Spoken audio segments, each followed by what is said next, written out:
Hola, ¿qué tal amigos de Chihuahua? Bienvenidos a Expectativa Noticias. Me da mucho gusto recibirlos en este inicio de semana y bueno, antes de iniciar con el programa, déjenme decirle que vamos a platicar con el diputado federal Pedro Domínguez, diputado federal por el Partido Revolucionario Institucional, y vamos a tocar y a tomar un tema polémico, bastante discutido, que todavía dicen los analistas que promete para mucho más.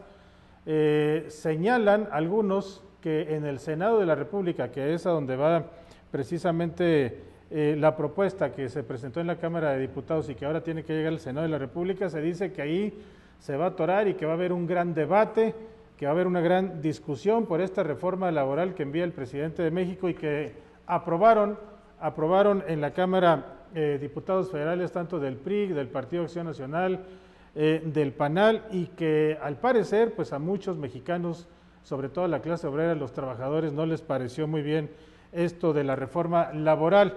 Pero sobre este tema vamos a platicar con el diputado federal, a quien ya está aquí con nosotros, el diputado federal chihuahuense priista Pedro Domínguez. Pero antes déjeme comentarle, antes de ir a esta entrevista, para entrar en contexto sobre lo que vamos a platicar en este momento, déjeme decirle que en el Senado los integrantes de la Comisión de Trabajo y Previsión Social prevén un álgido debate sobre la minuta de la reforma laboral que llegará precisamente hoy lunes a la Cámara Alta, al Senado de la República, y que el Pleno conocerá durante la sesión del día de mañana. El presidente de la Comisión de Trabajo y Previsión Social, Ernesto Gándara Camón, del Partido Revolucionario Institucional, explicó que el Senado no se dejará presionar por ningún interés ni de los sindicatos ni de los empresarios. Nosotros, dijo, tenemos que cumplir con nuestra responsabilidad constitucional de discutir, analizar y votar. En ese sentido, nosotros atenderemos lo que creamos que es conveniente y no por una presión externa. En entrevista, Gándara Camón llamó a las fuerzas políticas representadas en el Senado a debatir por el bien del país con civilidad y respeto personal. Las posiciones de los partidos han sido muy claras. Mi fracción, el PRI, ha presentado sus observaciones y en la Cámara de Diputados ya incluso hizo modificaciones a la iniciativa preferente enviada. Y lo único que se ha dicho muy claro es que esta iniciativa no puede ir contra lo que establece el artículo 123 constitucional, que habla de la autonomía sindical y el derecho de huelga. Podría ser otro o haber otro procedimiento. Aquí no hay reforma constitucional, explicó el diputado. El presidente de la comisión informó que el miércoles pasado mañana se instala este órgano y que a partir de ese momento se elaborará el calendario de actividades y sesiones para procesar el dictamen de la reforma laboral.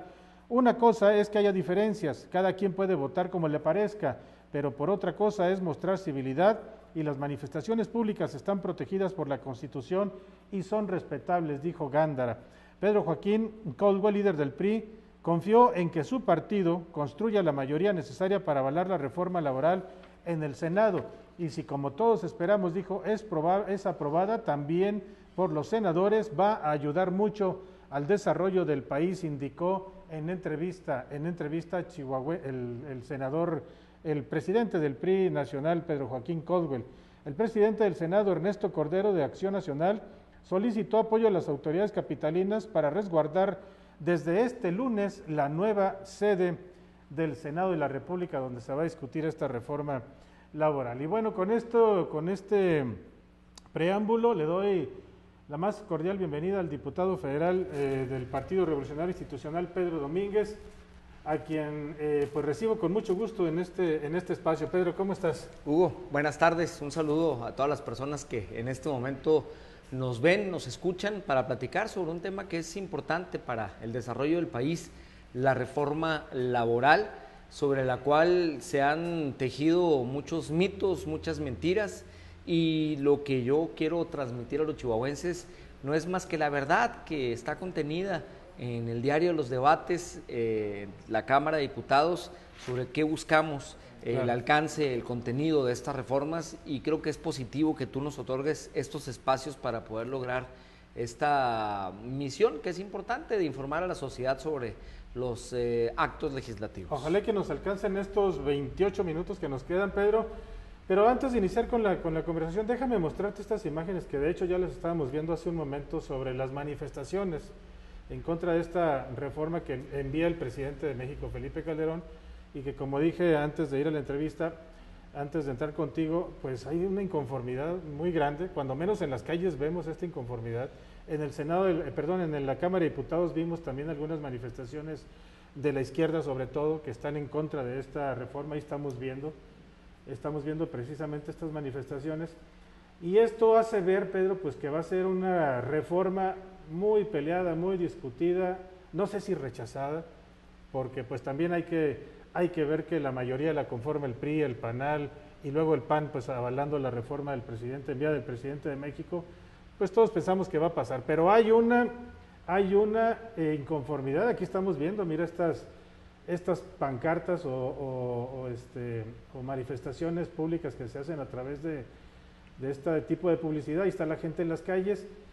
Y ahora sí, Pedro, ya con estas imágenes que vimos, platícanos. Mira, una reforma laboral hecha ¿para quién? ¿Para los empresarios?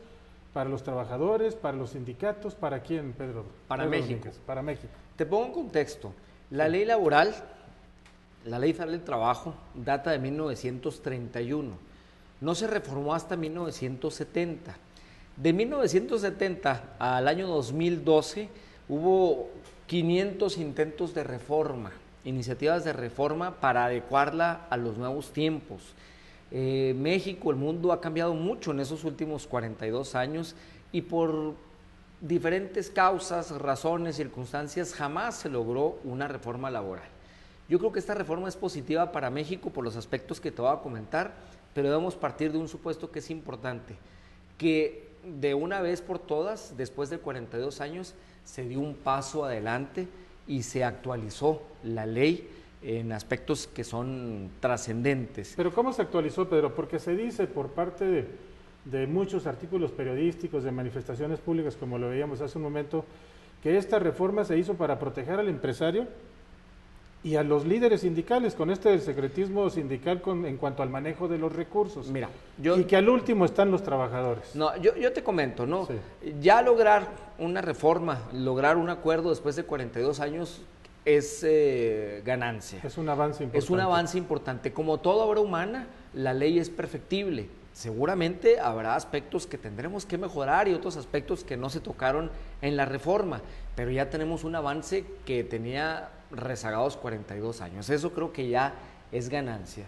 Las manifestaciones de las que vimos imágenes, yo soy respetuoso de toda manifestación pública, pero cuando detrás de estas o al frente de estas se encuentran personajes como Fernández Noroña, como el ESME, como sindicatos del gobierno del Distrito Federal, a mí me dan la impresión que no son lo legítimas y espontáneas que nos quieren hacer creer.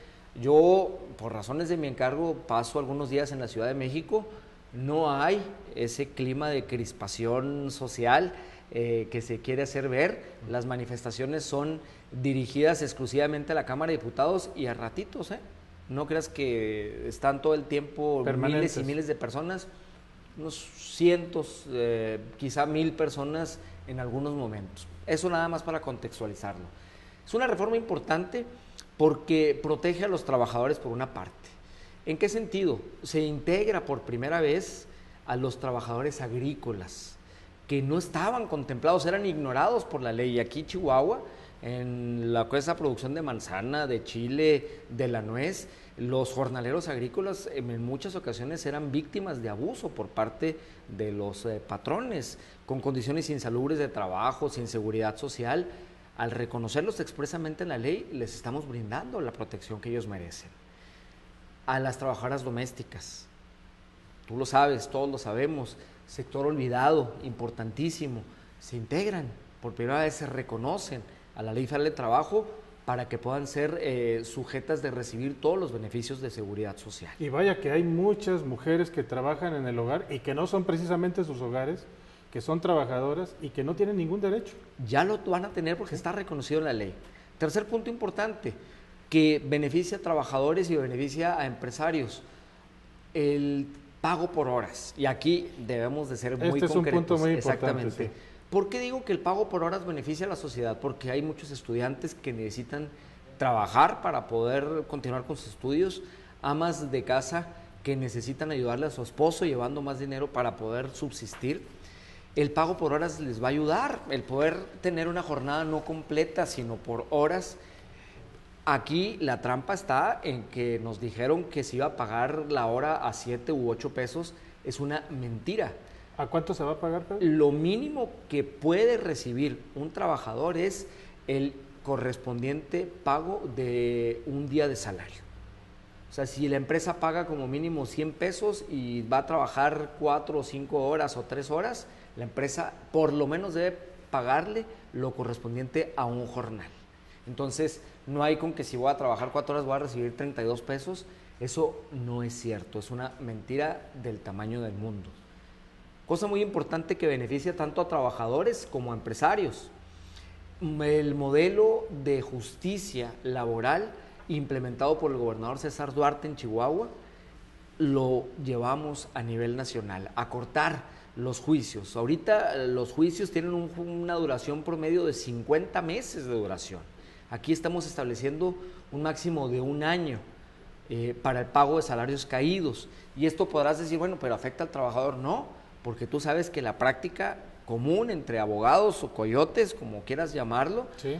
o abogados coyotes, porque hay muchos abogados laboralistas éticos, la mayoría, que compraban los juicios a los trabajadores y mediante una serie de artificios, aprovechándose de lagunas de la ley, llevaban alargando los procesos para poder quebrar empresas materialmente con el pago de salarios caídos de 5 o 6 años. Que se aprovechaban de la necesidad o hasta de la ignorancia de muchos trabajadores, que al no conocer sus derechos, yo te compro los procesos laborales, pues bueno, exactamente, decía, yo te compro tu juicio, te doy 20,000 pesos y yo me quedo con él, y con una serie de artificios, aprovechando alguna ley, alargaban el proceso y con los salarios caídos hacían tronar verdaderamente empresas en perjuicio de la planta laboral y la generación de empleos. Claro. Ahora se limita este asunto, se toma en cuenta el modelo en Chihuahua, que es algo que nos enorgullece a nosotros, y se acota el tiempo, y ganan los trabajadores y ganan los empresarios. Se reconoce el trabajo a distancia.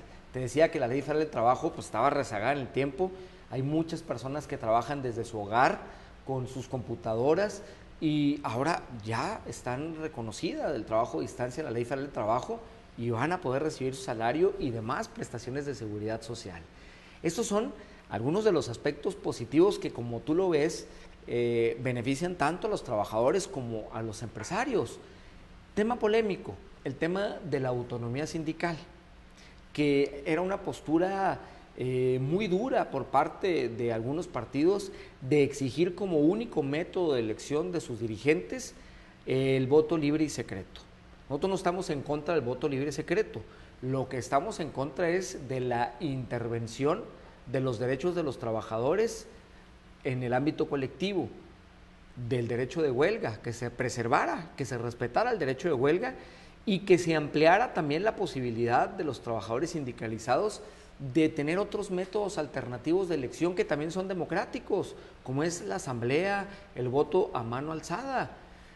¿Por qué? Los partidos políticos, según lo que establece la Constitución Federal de la República, el COFIPE, nosotros los partidos políticos para elegir dirigentes y candidatos tenemos no únicamente la elección libre, directa y secreta, Sí. sino otro tipo de métodos también democráticos como la convención por delegados, etcétera. Por ese punto está muy bien, Pedro.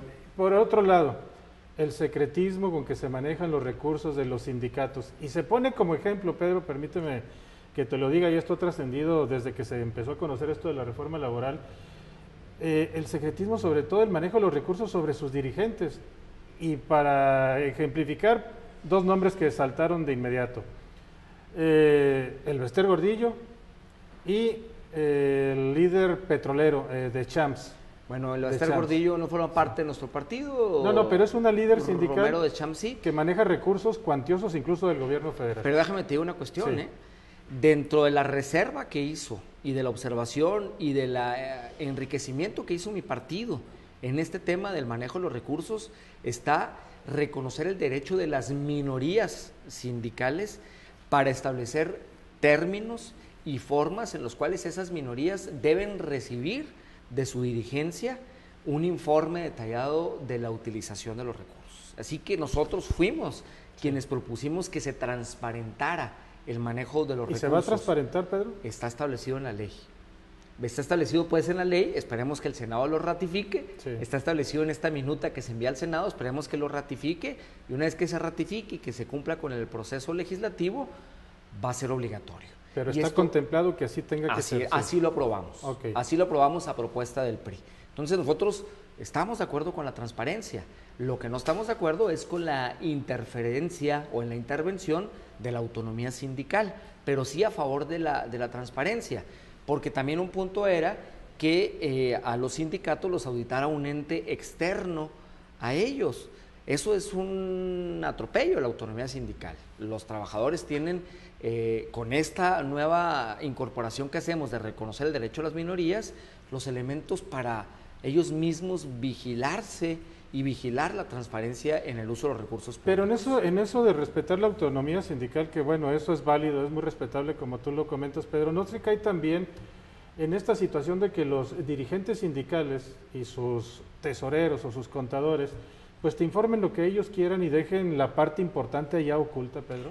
Mira, pudiéramos pensar en muchas hipótesis de ese tipo, ¿no? Esa es una muy importante. Es una importante. Sí. Lo importante es que nosotros establecemos pues este método, este derecho a las minorías, términos, formas en las cuales se deben de rendir los informes, sí. Así que ahí no hay pues por donde haya, y perdónenme de la expresión, chanchullo, ¿no? En sí. El ocultamiento de este tipo de información que es tan importante. Mira, Pedro, tenemos llamadas, si me permites. Con todo gusto. Si me permites, mira, hay una que dice textualmente, se hicieron ajustes a la figura de demanda a patrón solidario. No sé si está bien planteada la pregunta. Sí. ¿Se hicieron ajustes a la figura de demanda a patrón solidario? Creo entender que se refiere a una figura importante que no comenté, que es lo que conocemos como el outsourcing, sí, el outsourcing o la contratación a terceros. Sí. Eso es fundamental en beneficio de los trabajadores, porque sucedía que muchas empresas contrataban a otra empresa para realizar sus acciones y en múltiples ocasiones se violaban los derechos laborales de esas personas. Lo que hacemos nosotros es establecer la figura del outsourcing, limitando a que no realicen estas empresas terceras labores fundamentales o sustantivas de la empresa. Por ejemplo, una empresa que fabrique vidrio no puede subcontratar a otra empresa que fabrique vidrio, sino en actividades accesorias. Por ejemplo, el caso que se me viene rápido a la mente, la limpieza, pero con la obligación que esa empresa regule y asume la obligación también solidaria y subsidiaria de que esa empresa tenga un régimen de seguridad social pleno para sus empleados. Entonces, esto es importante, se regula, se establece en la ley y esto, insisto, pues también es algo de avanzada, ¿no? Claro, que sí es un punto muy favorable para los trabajadores. Pedro, ¿qué va a pasar con aquellas personas que tienen pues ya determinado tiempo, que tienen años en alguna empresa y que con esta reforma laboral pues corran el riesgo? Yo no sé si ustedes, me imagino que lo tienen contemplado, corran el riesgo de que les diga el patrón, pues con la reforma laboral perdiste tu antigüedad y quedas fuera, ya no te voy a liquidar conforme a la ley. No, eso es una mentira del tamaño del mundo, es imposible. ¿Siguen conservando sus derechos de antigüedad como trabajadores? Los derechos laborales nunca pueden ir a menos, o siempre son para bien, así lo establece la Constitución, sí. Así que no hay riesgo, y se los digo viéndolos a los ojos a través de la cámara, no hay riesgo de que suceda eso. Sobre el tema también se manejó mucho la mentira de los contratos a prueba, sí. Que no se iba a generar antigüedad, ¿no? La reforma establece que en niveles que no son directivos el contrato a prueba es de un mes, porque también hay que pensar, ¿no? En el empresario, y no me refiero al gran empresario o multimillonario, sino a lo mejor aquel que genera un empleo, de un negocio, una carnicería, sí, digamos. Sí, entonces, bueno, voy a contratar a un tablajero. Te voy a probar un mes a ver si sabes cortar bien el filete. Eso es muy importante, sí. Entonces se establece un mes y después del mes se puede ya ahora sí hacer un contrato, una relación laboral firme, estable, con todos los derechos de antigüedad, seguridad social, aguinaldo, vacaciones. O bien puede decir, ¿sabes qué? Pues no me serviste. Se amplía 6 meses en cargos directivos, el periodo de prueba, sí. Pero es una mentira que esta figura pueda utilizarse, te va a probar un mes, ahora te va a probar otro mes, te va a probar otro mes y no vas a generar antigüedad. Esa es una mentira grande. Entonces, no hay tal. Correcto. Y luego, mira, nos llaman también, Pedro, y nos dicen nuestros televidentes, quienes hacen favor de vernos todos los días, dice, si a los diputados les pagaran por hora, nos saldrían más baratos, ya que trabajan, sí, si mucho, 30 minutos, y el resto del tiempo o se duermen o juegan con sus... Pero y es que hemos visto en la televisión, en el canal del Congreso, en las noticias que nos llegan vía nacional por televisoras, que sí hay muchos diputados así, Pedro. Mira, si nos pagaran por horas, creo que ganaríamos más. Sí. Las sesiones que hemos tenido son sesiones larguísimas, simple y sencillamente para aprobar esta reforma. Fueron más de 12 horas, terminamos a las 4:30 de la mañana. No me estoy quejando, lo hago con mucho gusto, me siento orgulloso de haber tenido la oportunidad histórica de participar, pero creo que eso es banalizar la discusión. Lo importante es que los diputados cumplamos con lo que nos obligamos en la campaña. En ese sentido, yo me siento satisfecho en este mes con lo que estamos haciendo. He cumplido compromisos, ahí está el primer compromiso que fue la Casa de Gestión Social. Hemos apoyado ya torneos deportivos, eventos culturales, estamos en un proceso de gestión continuo, constante en el distrito, en la oficina que está en la 20 de noviembre y 33, participamos activamente en esta reforma, así que creo que no es justo que se generalice, habrá de todo, de dulce, de chile, de manteca, claro, buenos y malos, como en todos lados hay, pero en este caso yo me siento satisfecho, creo que estoy dando lo mejor de mí, con toda la capacidad que yo puedo acumular para poder responder a los chihuahuenses, porque es lo menos que ellos merecen, que respondamos oportunamente. Así que estamos trabajando y esta reforma es importante para México. Bueno, correcto, Pedro, se nos termina el tiempo. Yo nada más quisiera preguntarte finalmente, la reforma pasa, tú ves que no va a haber ninguna complicación y que los derechos de los trabajadores, que esto es muy importante, finalmente es la médula de esta discusión, esa queda intacta, se protegen los derechos de los trabajadores y son para su beneficio. Y se aumentan en los casos que hemos comentado. Yo doy mi palabra en ese sentido, no hay truco, no hay letras pequeñas, ahí está la verdad. Yo le pido a las personas que nos escuchen que no se dejen engañar por desestabilizadores sociales, que los conocemos quiénes son, que apuestan al enfrentamiento social para sacar raja política. La reforma es transparente. La reforma la mandó el presidente Calderón, a pesar de no ser miembro de nuestro partido, nosotros actuamos con responsabilidad, la revisamos, la enriquecimos, hubo puntos que eliminamos, actuamos con toda responsabilidad, sin distingo partidista. Yo creo que es tiempo que nos olvidemos de los colores partidistas y nos pongamos a trabajar con México, por México, como es el caso de la reforma laboral. Y si me lo permites, felicitar al gobernador César Duarte. Ayer y hoy fuimos testigos de la rendición de su segundo informe de gobierno. Creo que vamos bien en Chihuahua, no solamente en los índices que ahí están y son claros, contundentes, sino lo percibimos. Todavía hay puntos por alcanzar, como la cuestión de seguridad, pero hemos avanzado muchísimo, así que una felicitación al gobernador César Duarte, porque insisto, el tema de la justicia laboral que implementó él aquí en Chihuahua fue referencia y se va a implementar a nivel nacional. Así que Chihuahua marca punta. Brevemente, los 7,000 millones que se mandan al centro del país en materia de educación, Chihuahua invierte todo eso y no nos regresa nada. Oye, y el gobernador ya nos pidió a los diputados federales ayer y hoy en el Congreso que hagamos justicia para los chihuahuenses. No es justo que estados como Oaxaca, como el propio Distrito Federal, no inviertan un solo peso en educación y Chihuahua invierte 7,000 pesos. 7,000 millones de pesos, en educación. Si, como dice el gobernador, no queremos que nos den, nomás que no nos lo quiten. Claro. Y esos 7,000 millones de pesos, invertirlos en educación de nueva cuenta. En eso vamos a trabajar los diputados federales por Chihuahua y estoy seguro que vamos a darle buenos resultados a Chihuahua y a los chihuahuenses. Pedro, felicidades, muchas gracias. Hugo, al contrario, te agradezco. Y cada vez que vengas a Chihuahua, bueno, tú estás aquí en Chihuahua, pero cuando regreses del Distrito Federal de hacer tu trabajo legislativo, pues date la vuelta, infórmanos, porque eso es muy importante que haya contacto directo con la ciudadanía. Yo te valoro, te agradezco mucho esta oportunidad que nos das, no a mí de hablar, sino de informar a los ciudadanos que son a quienes nos debemos, qué es lo que estamos haciendo y que lo que acabamos de aprobar es para bien de todos. Esta es tu casa, Pedro, muchas gracias. Buenas tardes, muchas gracias a todos. Gracias, y gracias a usted que nos vio aquí en Expectativa Noticias, Canal 28 y Canal 2 de Ciudad Cuauhtémoc. Hasta pronto.